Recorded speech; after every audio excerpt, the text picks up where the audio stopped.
Delia Perez Meyer. Thank you very much, for having me this year. This is my first fast and vigil, and unfortunately I could only fast the first few days because I thought I was going to die of hunger. And so when I went to church with Beth on Sunday, I wanted to ask the priest for 2 hosts, and I actually chewed it. We're only supposed to kind of mush it, but I was chewing. But I'm going to start with passing a picture around of my little brother. And he is my very dear little brother. Let me give this to you, if you don't mind passing it. Well, actually, somebody that can pass. You guys are stuck in your spots there. Thank you. And I have to sit down because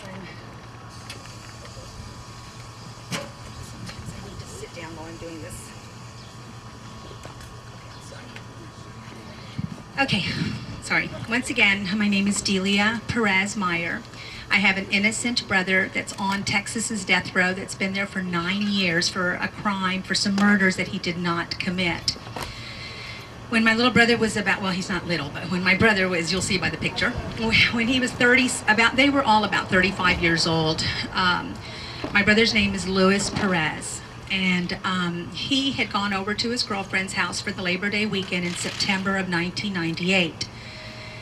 And he spent the night there, and they went out to dinner, and they, just kind of hung around and partied that weekend.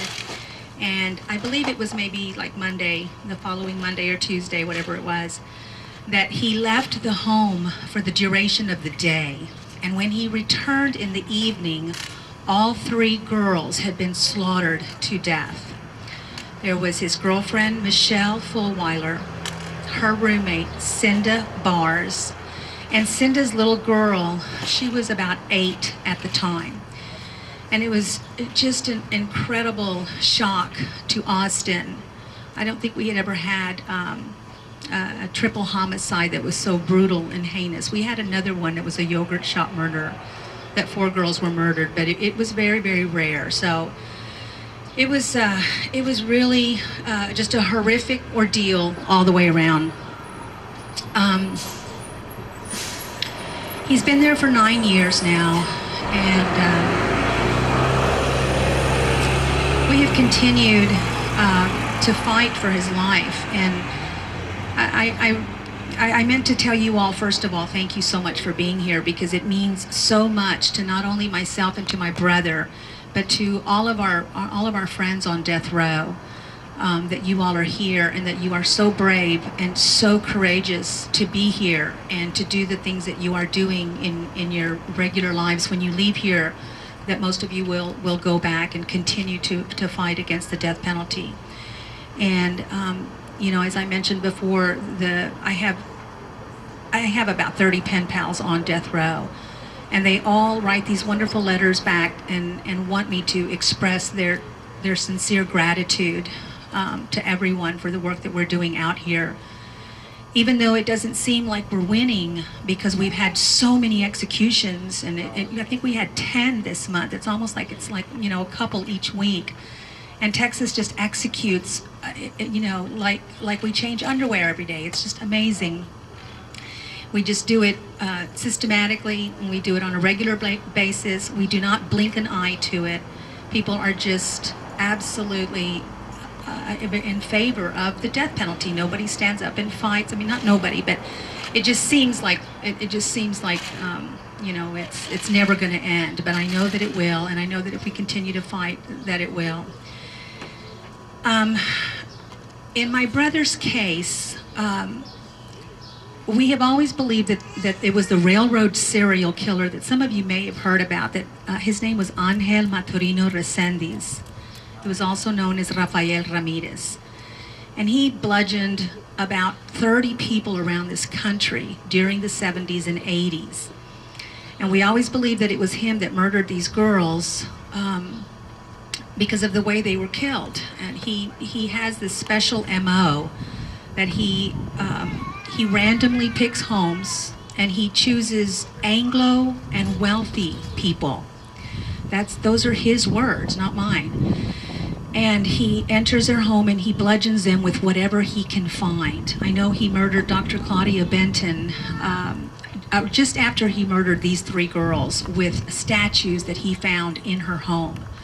And he had bludgeoned an elderly couple with a sledgehammer. And every single one of his victims, he bashes the base of their brain and splits their skulls in 2, literally. And it is, he beats them, he strangles them, he rapes them. It is just unbelievable at how he murders his victims. And the reason that we believe that he did it was mostly because of the MO, and then also because we all lived within a half a mile of the railroad tracks. We all lived in the same neighborhood together. And then also later on, you know, after the trial, we had a private investigator go and speak to him on death row. And I just thank God that my father was sitting right next to them, or very close to them at that particular time. As she was interviewing Angel Maturino, he said that he did kill 2 women in Austin. And his words were, 1 fat one and 1 skinny one. And after they finished their little interview, the private investigator came over to my father, who was visiting my brother, and said that to them, that he had indeed confessed to killing, bless you, he had indeed, bless you, he had indeed confessed to killing 2 women in Austin. But he did not mention killing this little girl. Her name was Stacy. So he never talked about killing Stacy.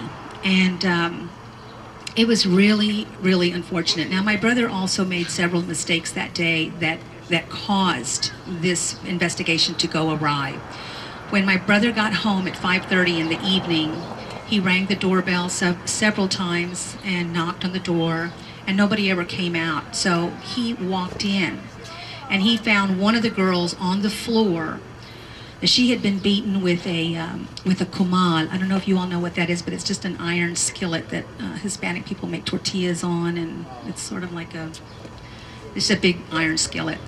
When he walked in the house, Cinda was laying on the floor in her pool of blood with the skillet on her head. And my brother had been with a friend during that day, and you know, they had been drinking and partying, and he walked in and he found her, and he ran over to her and he picked her up. And when he did, he left his palm print next to the body. And unfortunately, my brother turned around and walked out of that house. And he walked away because he was scared, because he had drugs on him, and because he was wanted for child support. And he did not want anything to do with that scene, and he left. So of course, when the police got there, and I actually think that my brother walked in on the murders. I think while he was ringing the doorbell, I believe the murderer had some time to hide, because when my brother walked in, he never saw the murderer. But when my brother walked out, the door was deadbolted behind him. So we know that somebody was in the house that got up and locked that door. So it was, you know, that was all she wrote. I mean, that is just all there is to that story. And my brother was definitely railroaded, and he was sent to death row, and he's been there for 9 years. And it's been a really, really difficult road for not only my brother, but and as all of you know, it's really hard on the families. When George was talking night before last, I just lost it when he said that his mother had passed away while he was imprisoned. Because when my brother went to prison, my mother also passed away. I think what happens is they know that their children are innocent, and they cannot stand the pain and the anguish and the horrors of having to deal with a family member on death row.